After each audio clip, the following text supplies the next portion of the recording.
کرو میرے بیلی کیوں مسائے بات نہیں سمجھتے؟ مدینہ طیبہ میرے نبی کا شہر، آخری ایام وصال، میرا آقا، اذان آ گئی، حضور کے دروازے پر غلام پہنچے، عرض کی سونے اذان آ گئی ہے، سارا مدینے دے جوان بڈھے بچے غلامان اکٹھے ہیں، جماعت نہ ٹائم ہے، سونا تیرے بکھرے دیکھن واسطے پہ ترستے ہیں۔ تو جناب رسول اللہ صلی اللہ علیہ وسلم نے آنے والے شخص کو حکم فرمایا، مرو ابا بکر فلیصلی بالناس، فرمایا اے آنے والے میری طرف سے جا، 10 اس مجمع میں ابو بکر بیٹھا ہے، صدیق بیٹھا ہے مجمع کے اندر، عرض کی حضور بیٹھا ہے، فرمایا جاؤ میری طرف کو آخو کہ جا کے مصلی تے کھلو کے نماز پڑھا دے میرے۔ سبحان اللہ، کیا بات۔ جناب ابی بکر صدیق حضور کا حکم سن کے آنا ہے، لیکن گل سننی ہے، ام المومنین مومنہ دی ماں سیدہ عائشہ الصدیقہ طیبہ طاہرہ عالمہ فاضلہ عابدہ زاہدہ راکعہ ساجدہ عرض گزار ہوئی، حضور میرے ابے دا دل پتلا ہے، تسی کسی ہور نوں امام بنا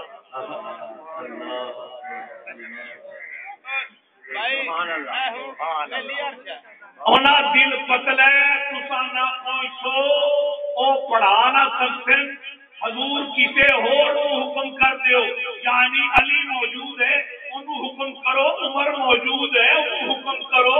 عثمان موجود ہے اس نو حکم کرو، عبد الرحمان موجود ہے اس نو حکم کرو، سعد موجود ہے، سعید موجود ہے انہاں نو حکم کرو، تھوڑا چاچا عباس موجود ہے انہوں حکم کرو۔ کیا بات، حضور نے اپنا سکا چاچا، حضور کا اپنا سکا چاچا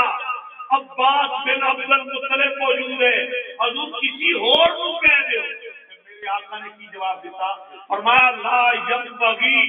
لقوم فيهم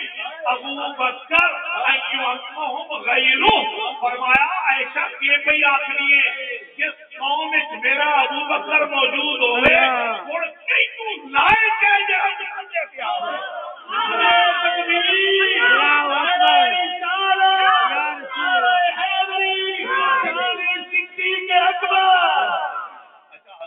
دیکھو نبی کھڑا کر رہے ہیں تو میرے مصطفیٰ کریم نو آخر پتہ ہے نا کہ صدیق کتنا با وفا ہے، حضور نو پتہ ہے نا، اے حضور کھڑا کر رہے ہیں، آپ مسلح سے کھڑا کر رہے ہیں۔ دیکھو میں ایک بات دوستاں دی بیلیاں دی توجہ طلب سنا کے بعض لوگوں کا خیال ہے کہ آپ صلی اللہ تعالی علیہ وسلم، میری گل سن لے ہو تے دل وچ بن کے اٹھے ہو، آپ صلی اللہ علیہ وسلم ایک گل لوگ من لیں کہ آپ کے بعد ابو بکر صدیق خلیفہ بنے، حضرت عمر اس کے بعد خلیفہ بنے، اس کے بعد عثمان خلیفہ بنے، پھر اس کے بعد واری آئی خاتم الخلفاء، خاتم الاولیاء، سید الاولیاء جناب حیدر کرار کی۔ اللہ انہیں پتہ وجہ کی بھی، پہلے ایک وجہ سنا لوا مجھ میں اگلی گل سنا۔ ماشاءاللہ، آپ میرا نبی ہے خاتم الانبیاء، میرا نبی کیا ہے؟ خاتم الانبیاء۔ حضرت علی نے اللہ پاک بنایا ہے خاتم الخلفاء، خاتم الخلفاء۔ اچھا پہلے سے اس آپ نے درجے کوئی کمی نہیں ہمدی، جو بندہ آکے کی ہویا کوئی پیچھے کیوں آئے تو کوئی کیوں نہیں آئے، بندہ مڑا کے ساڈا نبی پیچھے کیوں آیا ہے، کوئی آدم پہلو آوے آئے پیچھے کیوں آیا، اس رولے کے بعد بندے پیرا میں یہ میاں پیچھے آیا نا بھی یہ کیسے سنی ہے، یہ پیچھے آنے اگو پہلو اور بڑھا دیتے ہیں پیچھے آنے، وہ پیچھے آوان نال شان کوئی کمی نہیں ہے۔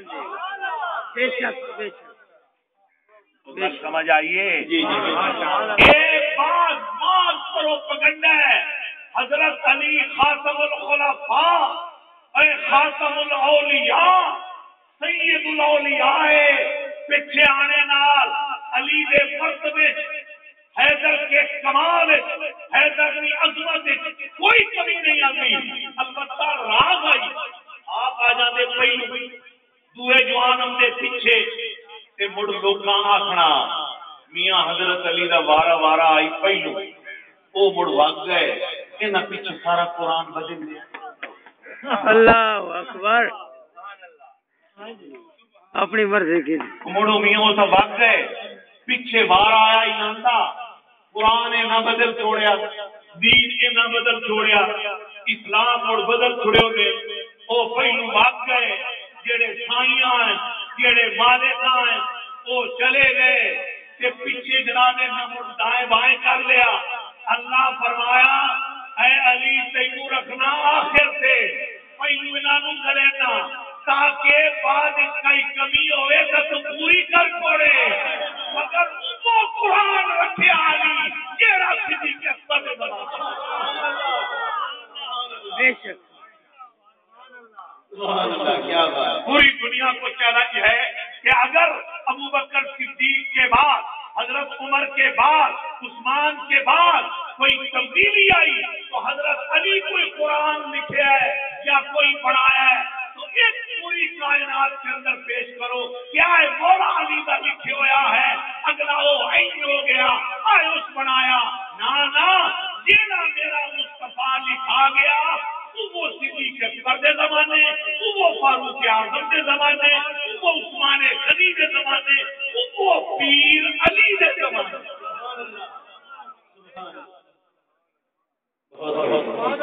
پیچھے آنے کی وجہ سے ہوں ایک اور گل کر کے تھوڑا دماغ درست پیا کرے نا نالے مضبوط پیا کرے.